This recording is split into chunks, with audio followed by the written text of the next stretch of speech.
días, hermanos. ¿Cómo están el día de hoy? ¿Cómo se encuentran? Bien. ¿Estamos bendecidos, alegres, contentos con un día más de vida? Amén. Espero que sí.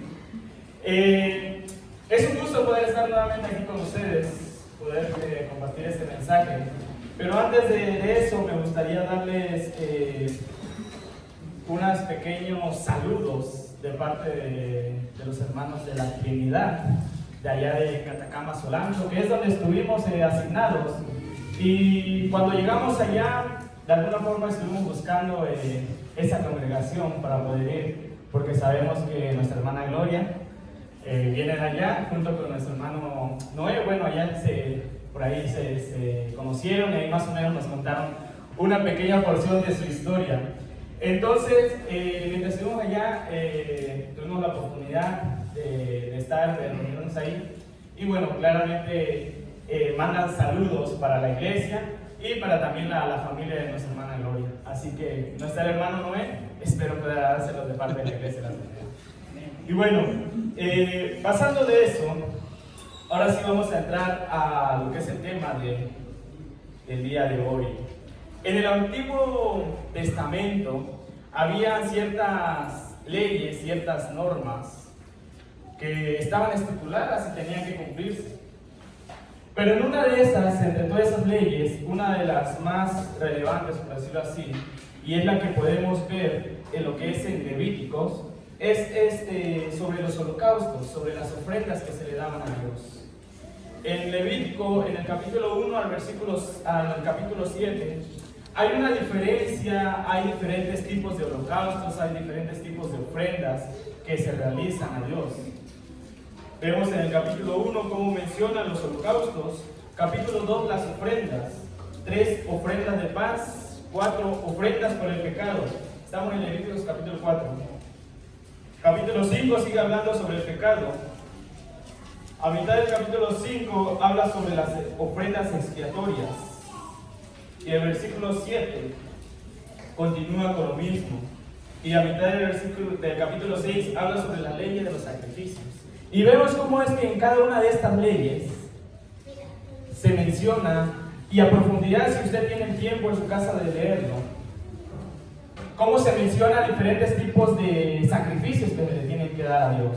Dependiendo de la situación y dependiendo de lo que se vaya a hacer, se va a hacer un tipo de sacrificio.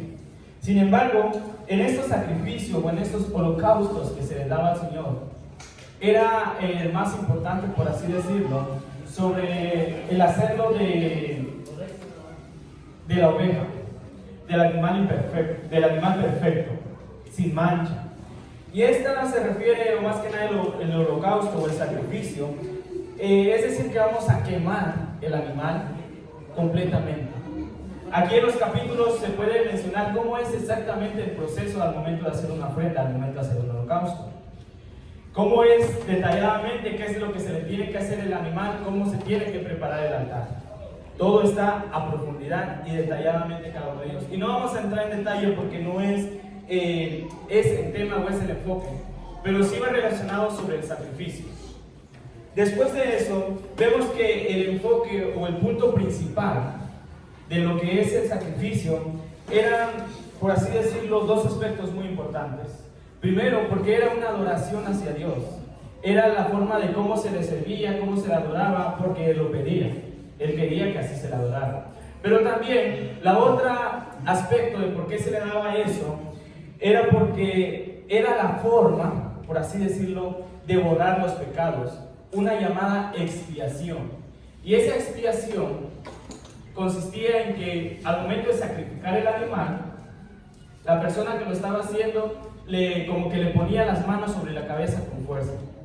Y al momento de hacer ese acto, todos los pecados que hizo durante el año se le transferían al animal. Al momento de sacrificarlo, le llegaba hacia Dios. Y era de alguna forma como quitarse la culpa. Era ese el énfasis, más que nada, quitarse la culpa. No tanto borrar los pecados, sino quitarse la culpa de los pecados que habían hecho.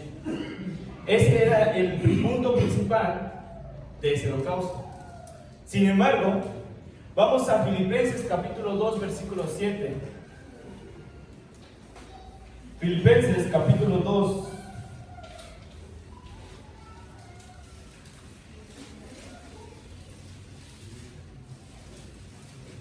En Filipenses capítulo 2, versículo 7 dice de la siguiente manera: sino que se despojó a sí mismo, hablando de Jesucristo, claramente, sino que se despojó a sí mismo tomando forma de siervo, hecho semejante a los hombres, y estando en la condición de hombre, se humilló a sí mismo, haciéndose obediente hasta la muerte y muerte de cruz. Por lo cual Dios también le exaltó hasta lo sumo y le dijo un nombre, que es sobre todo un nombre, para que en el nombre de Jesús se doble toda rodilla de los que están en los cielos, y en la tierra y debajo de la tierra. Versículo 11: y toda lengua confiese que Jesucristo es el Señor, para gloria de Dios Padre. Vamos a otro pasaje, Hebreos capítulo 10, versículo 10.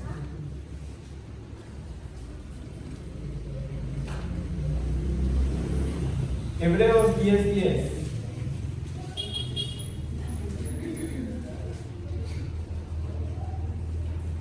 En esa voluntad somos santificados mediante la ofrenda del cuerpo de Jesucristo, hecha una vez para siempre, y ciertamente todos sacerdotes están día tras día ministrando y ofreciendo muchas veces los mismos sacrificios que nunca pueden quitar los pecados. Pero Cristo, versículo 12, habiendo ofrecido una vez para siempre un solo sacrificio por los pecados, se ha sentado a la diestra de Dios. Vemos cómo en el Antiguo Testamento hacían estas ofrendas a Dios. Hacían esas ofrendas de animales sin mancha, animales puros, para de alguna forma quitarnos, para que se quitaran los pecados, la culpa que tenían en ese momento. Pero ahorita leyendo, nos damos cuenta que eso que hacían los sacerdotes en el Antiguo Testamento no era para el pecado. Más que nada se basaba en lo que la culpa, para sentirme bien conmigo mismo y para de alguna forma estarme a cuentas con Dios. En ese entonces, como sabemos, todavía no había venido Jesús. Y la única forma de estar a cuenta con Dios era mediante el sacrificio de ovejas. Ahora vino Jesús. Y como vimos en Filipenses, dice que Jesús tuvo una muerte, pero no una muerte cualquiera, y enfatiza una muerte de cruz. Porque en ese entonces la muerte de cruz era la muerte más humillante, era la muerte más cruel, más agonizante. Así que él no tuvo una muerte cualquiera, una muerte ligera. Y me llama la atención cómo es que enfatiza el autor, ¿no? Y una muerte de cruz, pero por lo mismo, haciendo resaltar de que no era una muerte cualquiera, no era un sacrificio cualquiera. Pero aquí vemos en Hebreos que dice que solo fue una muerte, una vez. Pero el detalle en el Antiguo Testamento y el de ahora es que ahora sí es por los pecados. Antes era para devoción, para estar a cuenta con Dios, para simplemente la culpa. Ahora es para quitar nuestros pecados. Pero también, entonces, Cristo fue el Cordero. Cristo fue inmolado. Pero no eso, fue exaltado. Ahora quiero que vamos a comparar tres historias. Y durante estamos comparando estas tres historias, quiero que de alguna forma se pregunten qué relación, qué tienen en común, para poder así llegar a lo que es el mensaje de esta mañana. La primera historia está en Génesis capítulo 22, versículo 1.